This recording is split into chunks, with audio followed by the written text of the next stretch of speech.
just the way I see the players reacting and the way I see the energy in the group and shut out 3 games back-to-back, I could see Atalanta falling out of it, and I could see Juventus getting in, and maybe Roma, maybe even Lazio, who knows?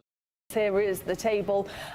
Inter, they drop points to Parma, but they remain at the top. Napoli are to play tomorrow away at Bologna. Milan are all the way down in 9th place. All credit to Lazio because they've got a big week as well against Bodo Glimt in the Europa League. But let's just talk about Atalanta for a second, because for only the 3rd time under Gasperini, they've lost 3 in a row, all of which has been by shutout as well. With these, you were really disappointed with some of the substitutes as well that didn't really necessarily make sense to you during this game. Two wins now in their last 9 in all competitions for Atalanta, and it's been how inconsistent their results are. I mean, they go to Torino and they put on a historic result that Juventus have not seen at home since the middle of the 1960s. Losing 4-0. And that was Atalanta that did that. They dominated Juventus in a way that really ended up getting Thiago Motta fired. Then they have a 0-0 against Venezia. And you see these mistakes creeping into their game, defensive mistakes. Suddenly the front players that we rely upon so much, the Lookmans, Retegis of the world, they're missing sitters in front of goal. And these are the games that at the end either cost you titles or could potentially cost you European places. Now, I feel bad for Atalanta because I genuinely thought that they got robbed by the referee in the way that they went out. It was a non-existent penalty. I don't want to even go back into that. But in Serie A, you can't really blame anyone else but their inconsistent form. And it's a shame because only 3 weeks ago, really, we were talking about Atalanta, Napoli, and Inter potentially being on the same point total, tied for first place. We were so close to getting that.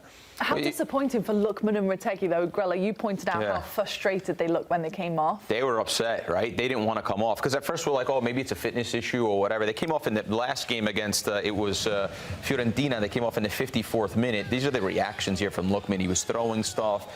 He was really upset. He kicked a couple things, and then he went up there. But look, yeah, you could see there, he throws a little side hook, and he's upset. It's all over his face. Retegui's like kind of shocked, kind of over it.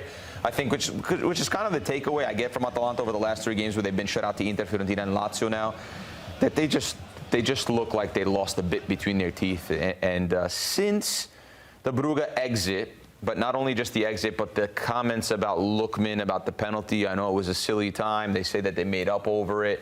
It seems to me like sort of the energy, the vibe, the good feelings are out of the place. And it seems like they're players that don't really want to play. And then, you asked a question earlier about the system. Why don't most teams play man-to-man? Well, one of them is the reason it's like you got to fight so hard and run so much every single game. That gets old quick.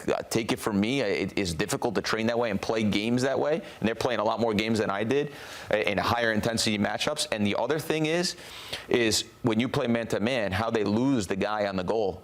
Because when you play man-to-man, yeah, it is really frustrating. But if one guy makes a mistake, so if Tony's responsibility is marking me and I get loose because Tony trips or falls or Tony's just 2 seconds he's not paying attention, then the whole system goes to fault. And that's basically how they concede the goal today. And on the other end, not very good on the offensive end either. Yeah, Poppy, they're missing something, right? There's an energy in the midfield. You watch that first half, they were a half a step slow to everybody that they were pressing in the first half. You go to the goal, right? We always talk about cover and balance. That's the most fundamental thing that we have in the game. Well, when you're man-to-man, all you really have is cover.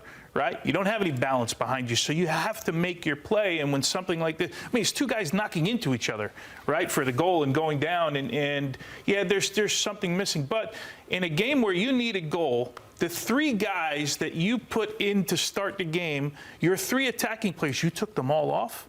You've done it every week. Tony, I know, but you're just thinking in theory, Matteo, right? You think Retegui's got 22 goals. Even if he's having a bad go, you're like, is there one more chance that he gets, that he can bury it? Look, man, okay, there might be another story. And then of course, Cuadrado's a different story, but he's still one of the 3 guys that you chose from the beginning and said, these are the guys that are going to get it done. And at the end of the game, when you need a goal, you don't have any of the 3 on the field. Just from just a logic standpoint, Matteo, it doesn't make sense. I was so surprised to see them both come off at the same time. I understand one or the other, right? You're battling with fitness, especially in a team that marks so high and they expend so much energy. But Daniel Maldini is still a bit of like an unknown quantity. Samardžić, he's a technically gifted midfielder, but you lose so many goals and so much goal threat in a game that you're already chasing.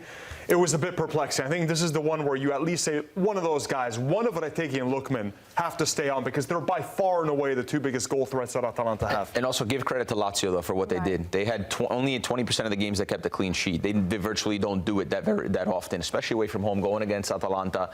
Even the beating they took from Inter at home, they never went away from who they are. They push games, they're physical, they want to compete, and you know exactly where you're going to get. For me, responded well. they responded well. They get the goal from nothing. They're okay with being scrappy, okay with fighting. They're in every competition, and they're going to give you a match every single time. Where Atalanta looks like they're fading away now into the season. Do you think Atalanta make it in the top 4, Tony? Well, it's based on the performance today, they got a lot of work to do. I'm going to have to scrub down all the schedules. They don't look like a top 4 team right now. They don't seem to have energy like a top 4 team right now. And what are they? They've got 4 teams chasing them right in that spot right now. Would you put them in your top 4?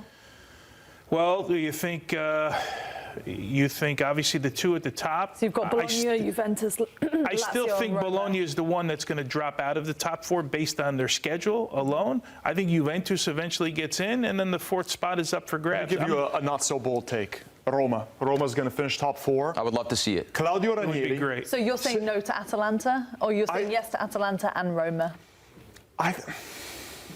I wouldn't be surprised if Atalanta dropped out. If Roma went there, given that they were in the second half of the table, they weren't that far from the relegation zone. Claudio Ranieri is on the best streak in Europe since December 15th, the last time they lost a game in Serie A. They're the hottest team in Europe. So you expect them to keep going like this. And if they keep going like this, top 4, it would be miraculous. And they need to build a statue of Claudio Ranieri, put a little miniature one right next to Francesco. They gotta get him to stay. But they got, I don't think he will. Just before we go to He break, should be Grella, retired, Poppy, who's come in on. your top 4? Just the way I see the players reacting and the way I see the energy in the group and shut out 3 games back to back, I could see Atalanta falling out of it, and I could see Juventus getting in, and maybe Roma, maybe even Lazio. Who knows? I mean, I know that they play Europa League, but Atalanta really in a bad space right now, bad energy. You know, I don't see a team that really wants to stay in the top 4. You know, Body language is poor. Body for the language first is- time in The quite some disconnect time. is obvious, isn't it? I'm telling you, since those comments about Lookman, it's been like really strange there.